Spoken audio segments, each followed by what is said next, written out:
sekarang perkenalkan saya Sabrina dari Australia Negara dari kelas 1 Australia Matematika dengan nomor mahasiswa dan tahun PH dan 695. Di sini saya akan menyampaikan hasil kerja kelompok 3 tentang research on optimization of resolving and transportation network in Universitas Gadjah based on Cambridge volume prediction.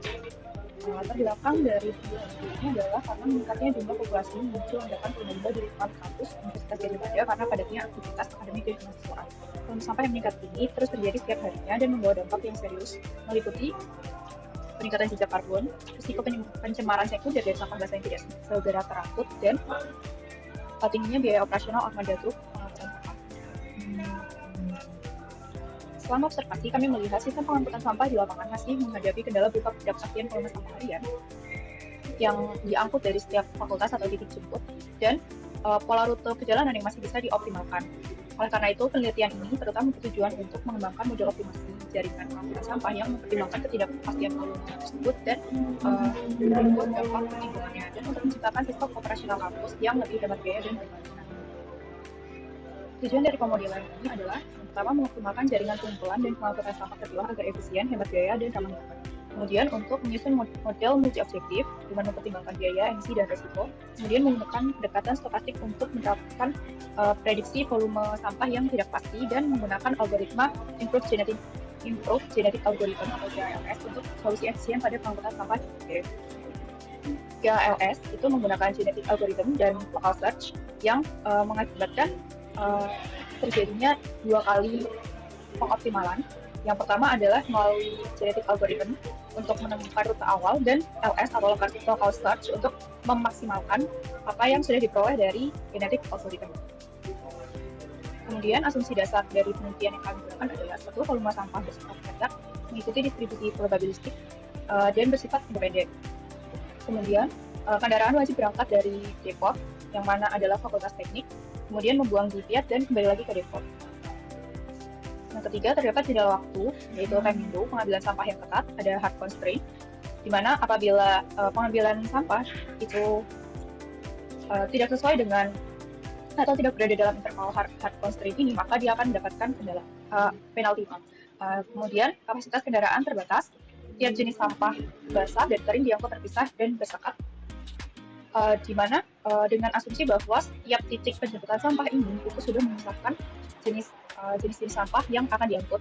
Kemudian waktu bongkar muat sampah diperhitungkan dalam total waktu layanan dan emisi hanya berasal dari kendaraan. Kemudian variabel yang digunakan adalah S. Ini adalah himpunan titik pengumpulan sampah, di mana mungkin secara lebih jelasnya adalah titik-titik penjemputan sampah atau tempat-tempat sampah di tiap fakultas yang dikunjungi oleh truk pengangkut sampah. Kemudian P adalah himpunan tempat parkir kendaraan, salah satunya adalah depot atau starting point di fakultas teknik. Kemudian W ini merupakan lokasi pembuangan akhir sampah, W dry untuk sampah kering, W wet untuk pembuangan sampah basah. Kemudian P adalah himpunan kendaraan dan R adalah himpunan rute kendaraan. Kemudian variabel modelnya adalah XIC. Ini akan bernilai 1 jika kendaraan C memilih rute bergerak dari titik I ke J. Yang kemudian ada UC, ini apabila kendaraan C digunakan, ini akan bernilai 1. Kemudian VICR ini merupakan muatan kumulatif kendaraan C ketika melayani titik I pada rute R. Dan batasan dari VICR ini adalah dia harus selalu kurang dari V atau total yang dapat diangkut oleh truk pengangkut sampah. Kemudian TOI, ini waktu tiba kendaraan pada titik pengumpulan I. Kemudian YG akan bernilai 1 apabila lokasi pembuangan sampah D dipilih dan 0 jika yang lainnya. Kemudian parameter yang digunakan adalah M ini adalah jumlah maksimum kendaraan, V kapasitas kendaraan atau berat total dari sampah yang dapat diangkut oleh satu kendaraan. Kemudian PI berat sampah di titik I, titik penjemputan I. Kemudian PI biaya tetap penggunaan kendaraan, P2 biaya perjalanan persatuan jarak. Kemudian ada hard constraint untuk time window pada titik I, yaitu E besar TI LTI dan E kecil TI LTI ini sebagai soft constraint-nya. Kemudian parameter lainnya adalah ada alpha 1, ini merupakan biaya penalti pelanggaran batas kiri jendela waktu atau ketika kendaraan ini sampai ke satu tempat penjemputan, tapi sebelum waktu yang ditentukan nanti akan ada koefisien biaya penalti yaitu alpha 1. Kemudian alpha 2 ini apabila lebih dari waktu yang ditentukan. Kemudian DIJ adalah jarak dari titik 3C, V0 yaitu laju konsumsi bahan bakar kendaraan kosong, V laju konsumsi bahan bakar kendaraan penuh, kemudian AE1 ini faktor jejak karbon, kemudian Rho probabilitas kebocoran limbah basah, dan alfa tingkat kepercayaan untuk kendala peluang. Model matematika yang digunakan yang pertama adalah fungsi penalti waktu. Di sini dapat dilihat akan mendapatkan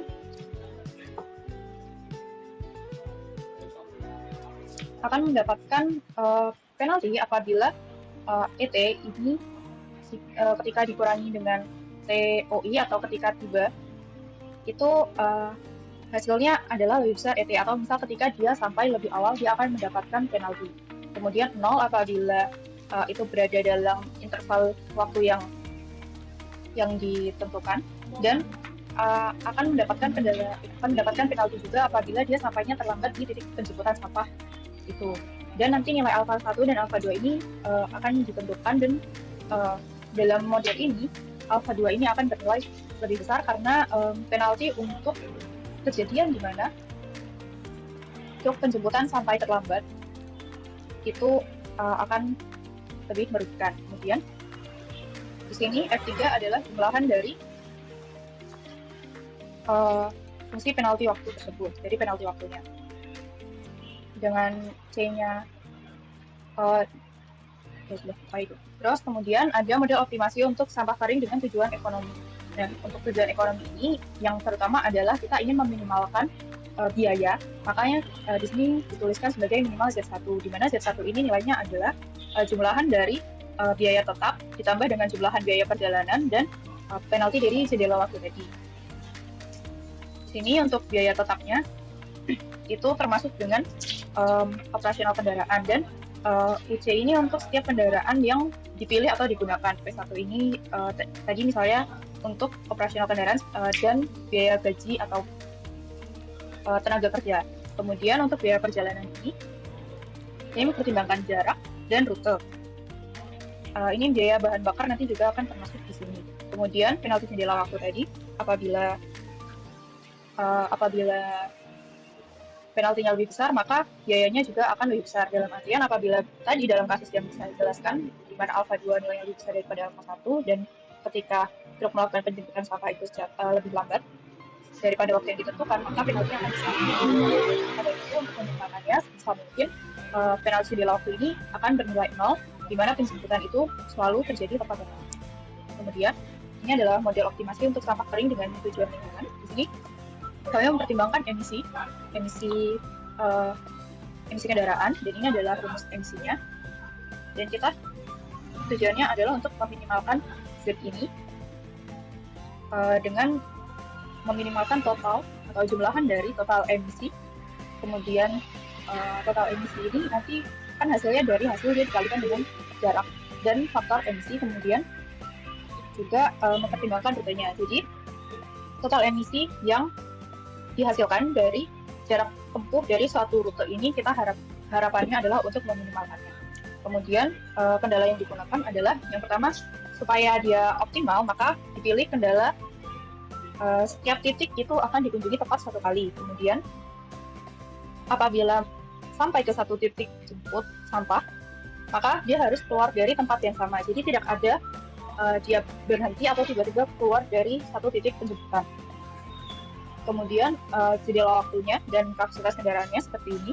Untuk jendela waktunya sebisa mungkin dia optimal, jadi hasilnya adalah 0. Kemudian jadi penaltinya hasilnya adalah 0, dan kapasitas kendaraannya itu tidak boleh melebihi dari kapasitas total yang dapat diangkut oleh satu truk pengangkutan sampah. Kemudian diperhatikan bahwa ada juga kendala peluang deterministik.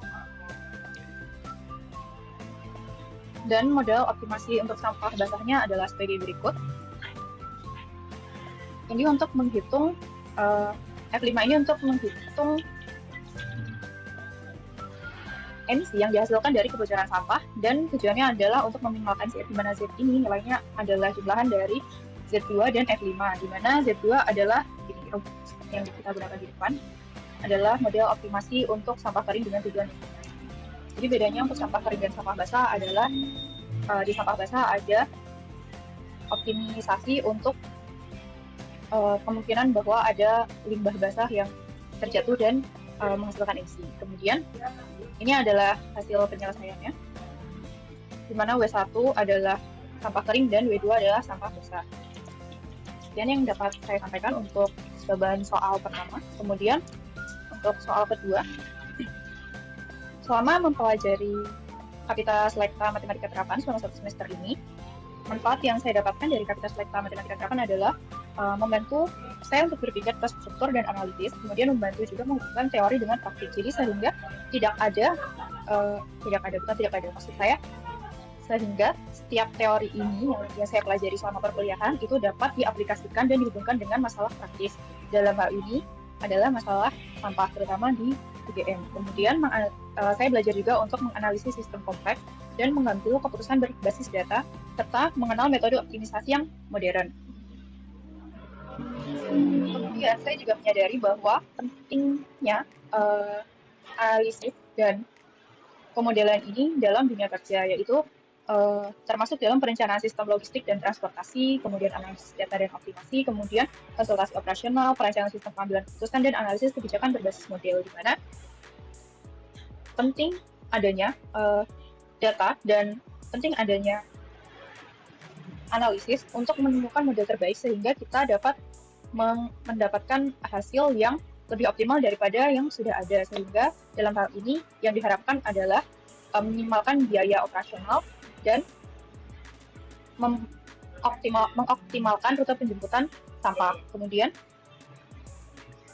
selama pengerjaan tugas, saya menyadari bahwa kontribusi yang saya berikan pada kelompok 3 masih kurang, sehingga kedepannya saya harap ketika melakukan riset dan penelitian, saya dapat lebih berkontribusi lagi dan lebih optimal dalam mengerjakan. Yang dapat saya sampaikan. Terima kasih.